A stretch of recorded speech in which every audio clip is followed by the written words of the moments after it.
వేదిక పైనున్న గౌరవ మాజీ మంత్రివర్యులు గౌరవనీయులైన పెద్దలందరికీ గౌరవనీయులు పద్మారావు గారు, శ్రీనివాస్ గౌడ్ గారు, మహమూద్ అలీ గారు, నిరంజన్ రెడ్డి గారు, గౌరవనీయులైన మా సహచర ఆడబిడ్డలు సోదరి కవిత గారు, అక్క పద్మక్క గారు, ఉమక్క గారు, అదేవిధంగా హరిప్రియ గారు, లక్ష్మారెడ్డి గారు, సోదరి రజని గారు, తమ్ముడు కౌశిక్ రెడ్డి గారు, సుమన్ గారు, పల్లా గారు, చంద్రన్న, నరేందర్ అన్న, మల్లన్న, రవన్న, ధర్మన్న, మొన్న జైలుకి వెళ్ళి వచ్చేసిన మా నరేందర్ అన్న, మా ఆలా వెంకటేశ్వర రెడ్డి అన్న, ప్రభాకర్ అన్న, మా జీవన్ రెడ్డి గారు తమ్ముడు, ఇంకా వెనకాల ఉన్న మా అన్నలు ఏమనుకోకరు, మా ఆనంద్ అన్న, గణేష్ అన్న, లింగన్న, రామ్మూర్తి, గోవర్ధను, శంకర్ నాయక్ అన్న, గౌడ్ సాబ్, రవన్న, మా ఎంఎన్సీ అన్న, నవతా ఇంకన్న, ఇంకా పేరు పేరున అందరికీ థ్యాంక్ యూ. ముంగటున్న క్రాంతన్న, బాలమల్లన్న, రామచంద్ర అన్న, నగేష్ అన్న, ఇక వాసన అందరికీ, ఇక అదేవిధంగా మా ఆడబిడ్డలందరికీ, సారీ వాళ్ళని మూలకు నుకేశ్వరు ఏమనుకోకరు, మా మీడియా మిత్రులకు, గౌరవనీయులైన మా మీ పొద్దున్నుంచి మా భాస్కర్ రావు అన్న, సారీ శ్రవంతి గారు, కనబడని వాళ్ళు ఏమనుకోక, మా రవీందర్ రావు గారు, సారీ అన్న. అయితే పొద్దున్నుండి మరి ఈరోజు నాకు మద్దతుగా మన ఒక పార్టీ కార్యకర్తకు కానీ నాయకుడికి కానీ ఏదైనా కష్టం వస్తే మేమందరం ఉన్నామంటూ ఇక్కడికి విచ్చేసి ఈరోజు రేవంత్ రెడ్డి ప్రభుత్వం ఏదైతే ఒక ప్రయత్నం చేస్తూ ఉందో నాకు మద్దతుగా సంఘీభావంగా విచ్చేసిన మీ అందరికీ నా శిరస్సు వంచి హృదయపూర్వకంగా ధన్యవాదాలు తెలియజేసుకుంటాను. మనము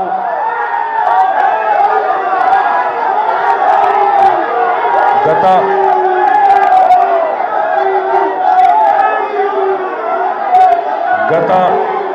10 సంవత్సరాల్లో థ్యాంక్ యూ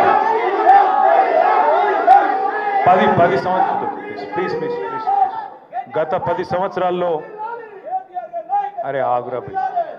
గత 10 సంవత్సరాల్లో పెద్దలు, మన పార్టీ అధ్యక్షులు, మనందరి ఆరాధ్య దైవం, తెలంగాణ సాధించిన మన నాయకుడు కేసీఆర్ గారి నాయకత్వంలో నిబద్ధతతోని పద్ధతిగా ఎక్కడ కూడా ఒక్క పైసా అవినీతికి తావు లేకుండా పనిచేసిన అని చెప్పి ఇప్పుడు వాళ్ళకి చెప్పిన.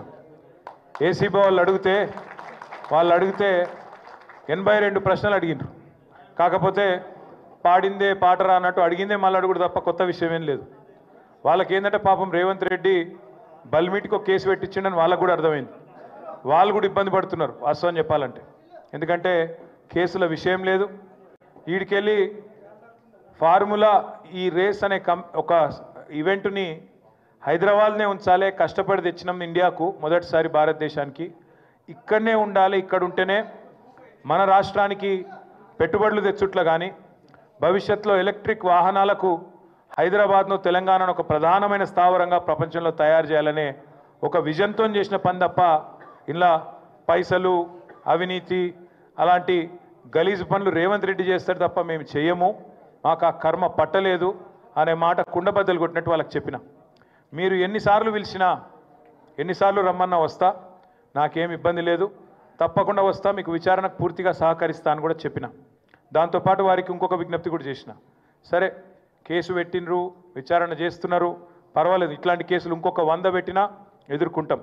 కానీ వాళ్ళకు ఇంకొకటి కూడా నేను చెప్పిన, మీరు మీ ప్రభుత్వం ఎన్ని కేసులు పెట్టినా, ఎన్ని రకాల ప్రయత్నాలు చేసినా కేసీఆర్ గారి సైనికులుగా మేము మాత్రం ఖచ్చితంగా ఈ సంవత్సరం మొత్తం ప్రజా సమస్యల గురించే మాట్లాడతాం, ప్రజల గురించే మాట్లాడతాం. మీరు ఎత్తగొట్టిన రైతు భరోసా గురించి మాట్లాడతాం, మీరు ఈయని 4000 పెన్షన్ గురించి మాట్లాడతాం, మీరు ఇస్తానని చెప్పి మోసం చేసిన మహాలక్ష్మి 2500 రూపాయల గురించి మాట్లాడతాం, మీరు ఇస్తానని మోసం చేసిన 2 లక్షల ఉద్యోగాలు మా పిల్లల గురించి మాట్లాడతాం. ఖచ్చితంగా ప్రతి సమస్యను 6 గ్యారంటీలు, 420 హామీలు ఏ ఒక్కటి ఇడిచిపెట్టకుండా మాట్లాడతాం. నువ్వు ఇటువంటి కేసులు 100 పెట్టుకో, వదిలిపెట్టమని చెప్పిన. సరే కేసు లేదు, పీసు లేదు. నిజంగా చెప్పాలంటే మొన్న చెప్పినా మళ్ళీ చెప్తున్నా, ఇది ఒక లొట్ట పీసు కేసు మాత్రమే, ఇంట్లో ఏమీ లేదు. వీడికెళ్ళి పైసా పోయింది, ఆడ పైసా ఉన్నది. ఇక అవినీతి ఎక్కడ జరిగిందిరా అంటే వాళ్ళు ఒక్కొక్కరు నీళ్ళు మింగుతున్నారు. అందుకే అడుగుతున్నా నేను రేవంత్ రెడ్డి గారిని, నీకు పైశాచికానందం ఉంది, అర్జెంటుగా నేను జైలుకు పోయినా కాబట్టి అందరినీ జైలుకు పంపాలి అని నీకు ఆనందం. నేనేమో విదేశాలు తిరిగి పెట్టుబడులు తెచ్చినా కాబట్టి నాకేమో విదేశాల స్థాయిలో మన రాష్ట్రం మన దేశం డెవలప్ కావాలని నాకుంది. నీకు మాకు తేడా అది. ప్రపంచ పటంలో హైదరాబాద్ని పెట్టాలి, తెలంగాణను పెట్టాలన్నది మా నాయకుడు కేసీఆర్ కమిట్మెంటు, మా కమిట్మెంటు. మేము నీలాగా 50 లక్షల రూపాయలతో దొరికిన దొంగలం కాదు, నీలాగా లుచ్చా పనులు చేసిన వాళ్ళం కాదు. నీకు భయపడేటోడెవడు బీఆర్ఎస్ పార్టీలో తెలంగాణలో లేడు. మీరు చూస్తుండ్రు, నేను చెప్పుడు కాదు, మీరు చూస్తుండ్రు. రాష్ట్రంలో ఎవడు కూడా రేవంత్ రెడ్డిని ముఖ్యమంత్రి కిందనే చూస్తలేడు. మీరు ఇక అంటే మళ్ళీ ఇంకొని కేసు పెడతాడు, వాని లోపలెత్తాడు. నేను అనా ఆయన ఎవరో మర్చిపోయిండు పేరు అని నేను అనా. ఎందుకన్నా అంటే నిన్ను ఎవడు నేను ఏమంటున్నానంటే నిన్ను ఎవడు గుర్తుపడతలేడు. నేనేం చేస్తా దానికి? సంవత్సరం తర్వాత కూడా నేను ఎవడు దేకపోతే నేనేం చేయాలి దానికి? ఇప్పుడు పెద్దలు ఎప్పుడో చెప్పారు, అందుకే కనకపు సింహాసనంలో శునకాన్ని కూర్చోబెడితే దానికి ఆ బుద్ధి రాదు. అందుకే భయపడేది లేదు, బాధపడేది లేదు. ఎన్నిసార్లు పిలిచినా పోతా, కానీ మీరు మాత్రం దయచేసి తదేక దీక్షతోని మన నాయకుడు కేసీఆర్ గారు చెప్పినట్టుగా ఉద్యమంలో ఎంతైతే కమిట్మెంట్తో పనిచేసినావో అంతే కమిట్మెంట్తో పోదాం. వాళ్ళు ఎన్ని ప్రశ్నలు పెట్టినా, ఎన్ని సవాళ్ళు వేసినా, ఎన్ని రకాల ఇబ్బందులు పెట్టినా, ఎన్ని రకాల కొత్త రకాల కేసులు పెట్టినా భయపడేది లేదు, తల వంచేది లేదు. నిజాయితీకి ధైర్యం ఎక్కువ. వాడు ఎవడు ఏమనుకున్నా సరే ఇది లొట్టపీస్ కేసే, వీడు ఒక లొట్టపీస్ ముఖ్యమంత్రి, బరాబర్ కొట్లాడదాం, గట్టిగా ముందుకోదాం. మీ అందరి దయతో ఆశీర్వాదం తీయాల. సిరిసిల్ల నుంచి కూడా మా తమ్ముళ్ళు చాలా మంది వచ్చిండ్రు, మీకు కూడా ప్రత్యేకంగా ధన్యవాదాలు.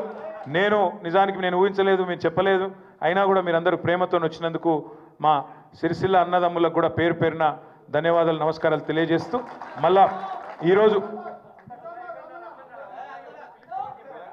మళ్ళా ఏమైనా రమ్మనాలంటే మళ్ళీ ఏమైనా క్వశ్చన్లు ఉండాలి వాళ్ళ దగ్గర, ఏం లేవు. రేవంత్ రెడ్డి మళ్ళీ ఏమైనా క్వశ్చన్ పంపితే రమ్మంటారేమో, పోతా. రేవంత్ రెడ్డి ప్రశ్నలు పంపుతాడు, మళ్ళా పోతా, మళ్ళా చెప్తా, మళ్ళా చెప్పొస్తా.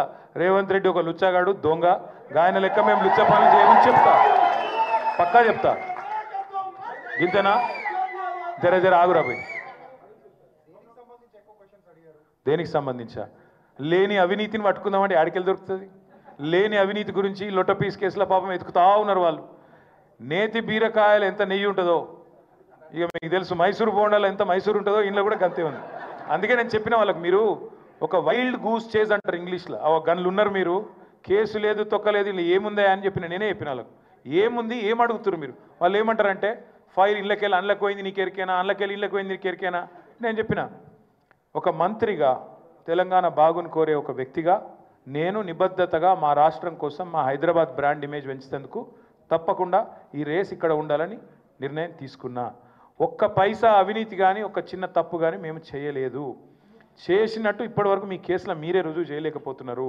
ఏదో అక్రమ కేసు పెట్టి బనాయించి 4 రోజులు జైల్లో పెట్టాలని ఒక పైశాచిక శునకానందం నీకుంటే ఉండొచ్చు, కానీ దానికి భయపడేటోడెవడు లేడు.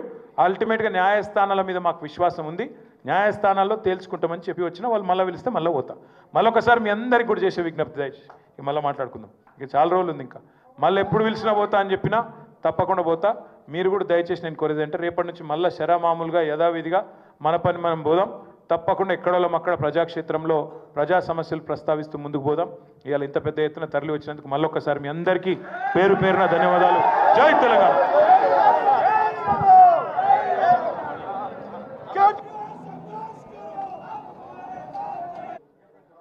నాకు మద్దతుగా మన ఒక పార్టీ కార్యకర్త